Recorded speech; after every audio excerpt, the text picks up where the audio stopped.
In this video, I'd like to talk about the state of Colonist.io and how I personally am disgusted by their business practices and changes made. Colonist.io is the most active and most used platform to play the board game Settlers of Catan. While this is an unofficial product and is no way correlated at all with Catan Studios, it's crushed the official product and it's not even close. Colonist.io has recorded 1 million monthly active players and is still going strong. Originally founded in 2017, Catan.io was a website that only 4 people could use at a time. By 2018, its founder Goktug Yilmaz pursued the site full-time. When COVID hit in 2020, business boomed. Yilmaz was able to bring on hired employees, most of its money coming from paid ads on the site. As quoted from Yilmaz himself, he has 2 years of runway, which is how long a business can last before it runs out of money. For reference, this statement was posted in 2021 when they averaged 700,000 monthly active players. And yes, before you ask, they can legally replicate the existing game because you cannot copyright the idea or concept to a board game. Yilmaz gives credit to Reddit's Catan community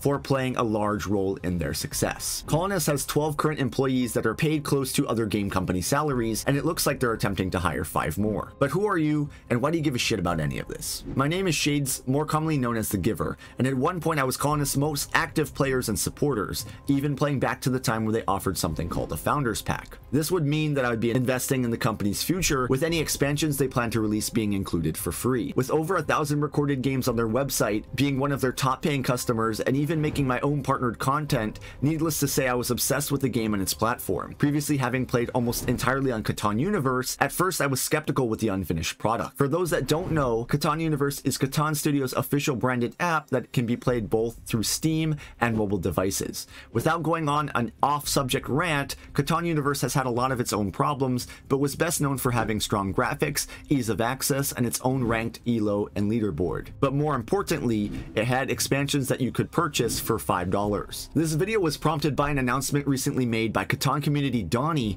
that Colonist was no longer supplying Catan community coins for their tournaments. Catan Community was a server that was partnered with Colonist since 2020, which up until yesterday supplied its currency that users could use to purchase expansions from their website. I, as an individual that no longer plays the game, offered to donate my 17,000 coins to the players that host these events and was denied despite having previous coin transfers completed for me. These are people that volunteer entire weekends, every weekend of their time, to support this platform. I guess that's only relevant when you're a paying customer. These coins are completely free for the website to generate, by the way. Catan Community contributed Colonist countless of active users, hosting 3 tournaments every weekend, making it their only supported platform. Coincidentally, Catan Championship, another incredibly active community, was also partnered with Colonist and suffered the same fate, no longer even being mentioned on their website. My experience was with the originator of online competitive Catan, King of Catan.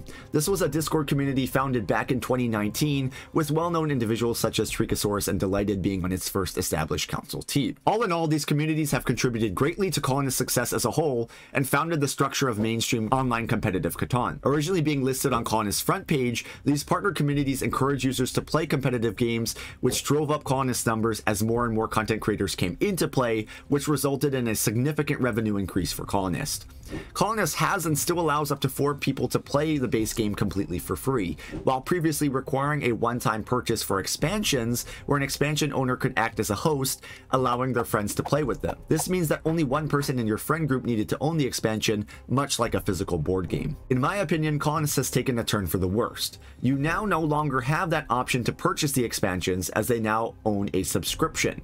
With 3 tiers available, you now need to pay at minimum of $19 a month to rent these expansions, previously costing around $20 to completely own one. With the introduction of the rank system, it's clear that the removal of community support is a business decision. In fact, it wouldn't surprise me if they plan on removing the listed communities from their website entirely, considering is at first listed as a banner on its front page to now being shown as a minuscule button on the bottom for a community tab. These other communities are now seen as competition rather than being recognized for helping contribute to what Colonist is today, and is now being discredited as a statistic, being quoted as not moving the needle, and that our big role was a contribution of less than 1%. This video is not discrediting the platform's current and previous accomplishments and what they've done for the game as a whole, but is a statement on how I and many other statistics feel as of late. To give you some more statistics, Colonist.io is visited 10 times more than both Catan.com and its official platform CatanUniverse.com. One of the biggest gaming companies of all time, Hasbro, which owns Magic the Gathering, Dungeons & Dragons, and Monopoly, admittedly has less visits and usage time than Colonists' website. Maybe someone with a bit more experience in this field can speak up to this point,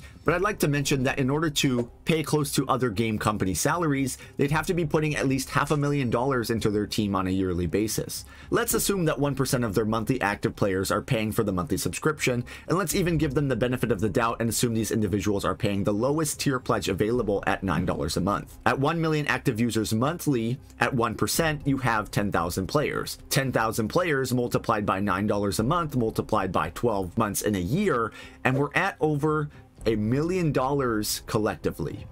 A good friend of mine who works in game dev told me that 1% would be considered a failure if it were their only revenue stream. I'm positive their income is much higher than this 1%. I personally hate seeing something that I was so passionate about turned into a cutthroat business. But unfortunately, when you create a better platform than Catan Studios themselves, that's what you're bound to get. Burn the bridges, keep the riches. Surely someone can do better than this, right? There's a lot more to talk about regarding this topic, but speaking as a long-term user and fan of the game, I've gone incredibly frustrated at the lack of options and path that Colonists seems to be taking.